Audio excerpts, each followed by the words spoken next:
Okay, welcome to our next episode of Yuko's Room. Today we have our founder, Mizda-san. Yay! Thanks for having me. Thank you for coming. So happy to be here. All right, so let's ask you your background. Please tell us about what kind of journey you've been through. Okay. Till this, till this moment. All right. Yeah. So I was born in a Japanese family, and I went to the United States when I was 5 because my father had picked up a new job in New York.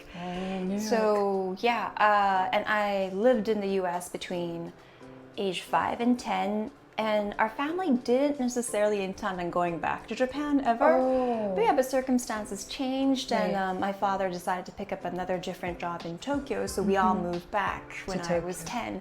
And between 5 and 10, I had attended a local public school as well as an international school in New York. Both? Yeah, both. I was initially in a public school, but this was New York before Mayor Giuliani, so it wasn't necessarily the safest place on the planet. Right. It was a really cool place. No, I honestly loved the New York in the 90s, although I was a small child. So I moved from the public school. It had a metal detector on the gates, just in case the students won't bring any weapons. Yeah, that's pretty right. Oh, that was like my first taste of diversity. I liked it. I liked the vibe. Okay, so how long did you go to the international school? Yeah, I think I attended the international school for grade 2, 3, 4, and a bit of middle schools, I think. So most of your... Yeah. Oh, and I also remember that it was like a UN school. Can you tell us more about that? Thank you for asking so much. The school I attended was UNIS. It was the United Nations International School. Wow, so it sounds really cool. It is actually really cool, and believe it or not, it's a school that still exists and running off the same campus. You can see it on Google Maps, and I have it hearted, obviously, so I know where I came from.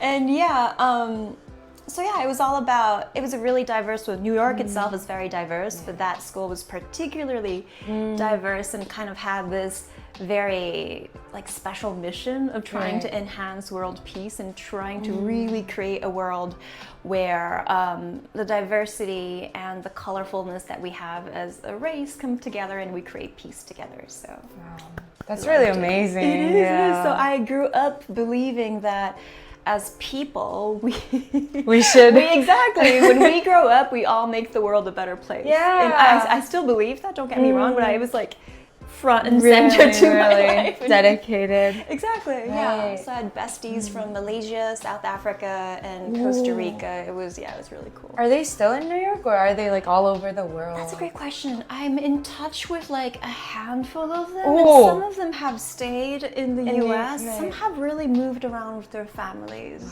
So yeah. That's really cool. That's really global. Exactly. I feel yeah, it was back then that was the only life I knew back then, as we all are as kids. Right. So that's that was normal to me back then. But as I came back to Japan, obviously, and even after that, as I attended different schools and then went back to the US, I did kind of come to realize that it was a very special place of sorts. At the moment, you wouldn't really know how special that. I mean, probably to a certain degree, but when you came back, it must have been really, really hard to adapt or just try to get into the because it's a total different atmosphere, right? Yeah, you're right. Yeah, exactly. And I think the irony is that what made the UN International School special kind of became.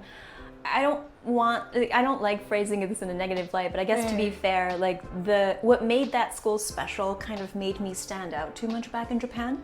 Right. And obviously we all know that, it's not about which one's a better culture or which one's right and wrong, because all cultures have their set of what's appropriate and what's not. And I love Japanese culture as well as the Japanese school culture, but I credit my classmates that I had when I came back to Japan, because I was somebody who looked Japanese but dressed, behaved, and spoke entirely differently. Right. And I was probably a girl who had very high ideals about how we should all try to be better people. Try to create a more peaceful world. Although maybe I wasn't as verbal. I kind of learned I guess, like 2 hours into the experience back in Japan that I shouldn't verbally talk about world peace. But still, it was kind of like, I think it was something I believed in so much, or so ingrained in my experience in the US so I think, now that I think about it, from like classmates back in Japan, they must have perceived me as somebody who looks Japanese and is really committed about making the world a better place, but cannot and does not understand the local basic social norms of the classroom. So I would be speaking about peace, but I would be doing things that kind of break almost the social harmony in the classroom and in recess. So I really, it's not my fault. It's not their fault either. It's not their fault really either. Yeah. So I really credit them for like having the patience and letting me hold space and like. I mean, obviously we're all like 10, so they may not have had like the verbal means to tell me of why my behavior was not necessarily helping everyone. But yeah, I think I was lucky. But you're right. It was really hard. I started off with trying to dress differently and behaving differently, and because I chose to be Japanese, I wanted to be Japanese. Yeah. I think we all have that like sense of wanting to belong somewhere. So yeah. Now that you're an adult, you know, like, do you think you're more like flexible in terms of like getting into different communities or like interacting with people? Because I think you have many opportunities, like not just like Japanese businessman, but like also like maybe with your what's it called, the NPO, the nonprofit, the nonprofit organization. Maybe you have like both like bilingual like environments. Oh, also TCK, like both using English and Japanese. Do you think you're more like comfortable with your identity? Yeah, I'm definitely more comfortable with my identity, and I think it came with. It's interesting because that when we talk of journeys, you've already asked me about like some of the very key elements of my journey of like my pursuit of kind of like wanting to be Japanese enough by all standards. I think it's an ongoing thing. Really? As in, there's always this chase for like. That essentialized Japaneseness that's somewhere in some form, and sometimes you feel like they're actually real human beings that are in the seat of perhaps judging you or kind of assessing you if you're Japanese enough. But then beyond that chapter, nobody really cares that much about. I mean, you're okay being you pass as Japanese, but somewhere inside your psyche that you're judging yourself of whether it's enough, and you always feel that maybe I'm not Japanese.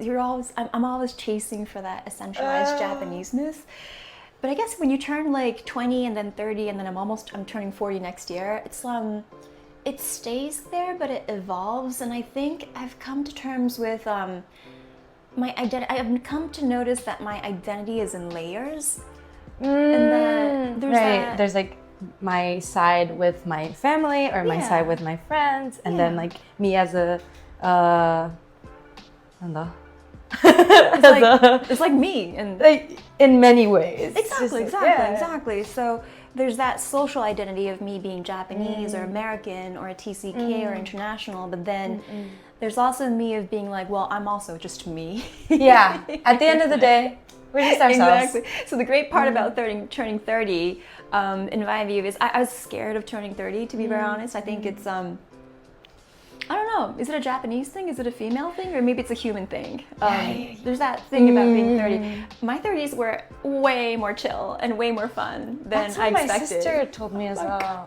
She's like, oh, I have much more freedom, I'm more confident, I like myself, it's great. So when you turn, I think with turning 30, I think a part of what made my 30s really fun, not saying my 20s weren't really fun either. It's different. It's a bit different in the sense of like you actually do become more comfortable in your skin, as cliche as that might sound. And I guess as a TCK, there's that extra layer that kind of amplifies that kind of, how should I phrase it, that sense of like disorientation and that frustration towards like, oh, so who am I and what is life? That question kind of, I think, tends to hit TCKs harder when it comes. I agree. And it comes in layers because then, you find your first job, you turn 30, you get married if you choose to, you become a parent if you choose to. And then every single time when you reflect on who you are and what life could be, it's like you go deeper. It's a bit, it could be scary, but yeah. So the identity does change. But I think at one point, now, as of 39, I'm like, I'm a TCK, I'm Japanese, I'm American, I'm neither, but I'm also me, period.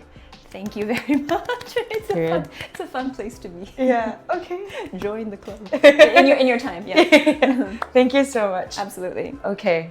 I think a lot of our viewers can relate to your experience and be really inspired by your words. So I'm really happy we got to talk about this. Well, thank you. Thank you for watching. Please hit the like button and subscribe to our channel.